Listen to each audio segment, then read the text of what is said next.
Hey everybody. I know nobody reads the internet on Friday, but there's some hot off the presses AI news that I think I should not let pass into the weekend without comment. And it's great popcorn material. So, Elon Musk is suing OpenAI for breach of contract, saying it abandoned its founding mission. And he's got some real complaints. In this video, I'm going to tell the story from the beginning and explain how we got here, why Elon Musk is miffed. The story is very early. I don't think there's a whole lot out there to peer too carefully into the future, but it's going to be interesting and it's going to be important. All right. In 2015, Elon Musk was actually one of the original founders of OpenAI, and he put in $1 billion of his own money.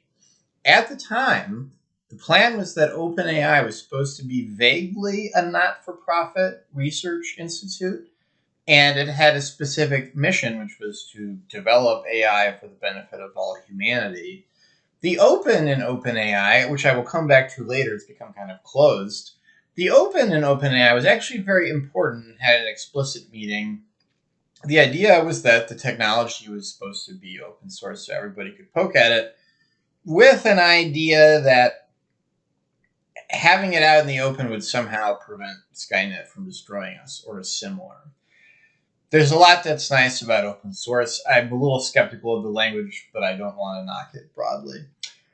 All right, 2015. Put your money in, you're on the board.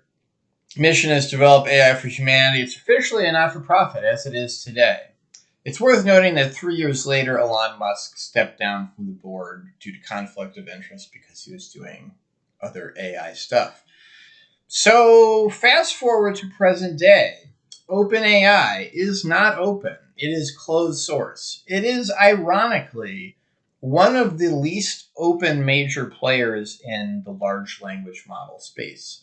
So Meta / Facebook puts out Llama in its various incarnations. Llama is open source. You can poke at it as much as you want. ChatGPT is not comparably open. So that's an odd thing when your name is OpenAI, and that open was originally an important part of the story. As I have discussed elsewhere, OpenAI has formed a for-profit subsidiary, which is kind of weird. I have talked a lot elsewhere.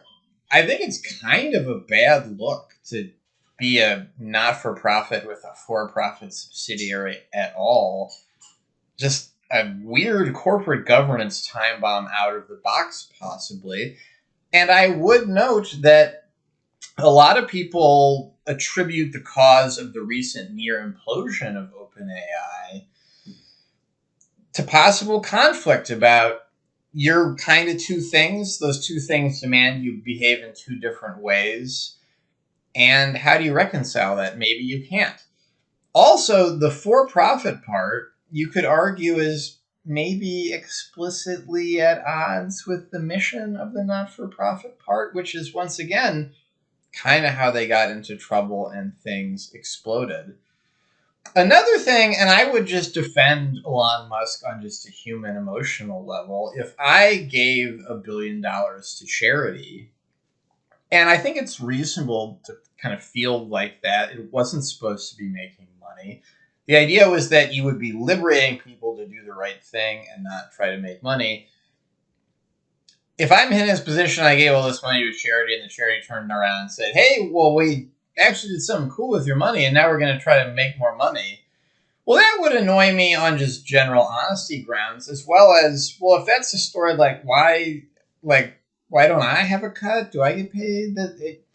So just a lot of people, I think, would be miffed for various different reasons, and I won't speak for him other than to say I empathize. I could think of a number of different reasons he might be annoyed.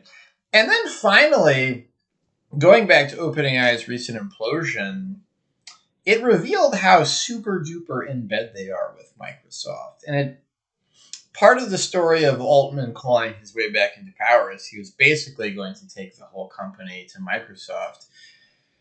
It's really unclear how independent OpenAI is from Microsoft, and that's one of the things that's alleged in the lawsuit, that it's sort of a de facto subsidiary. I won't endorse that, but I will once again say that if somebody else is saying that out loud, I can see the things they're looking at that made them say it. It's worth noting here, Elon Musk is off and on the richest guy in the world, and he has a gigantic megaphone. So he can really make a lawsuit stick if he feels like it, and I'm guessing he might be personally, emotionally miffed.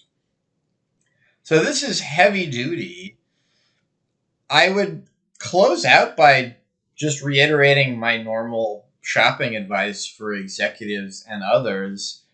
A lot of these hot AI companies have weird governance stuff going on. And one thing you should think about, even if you're just committing as much as you're going to buy something you'd like to keep using later, they're at really unusual risk of just getting ripped to shreds by strange forces that you don't normally need to worry about. And in particular, they have very weird corporate governance, and that's a problem we're not all used to worrying about.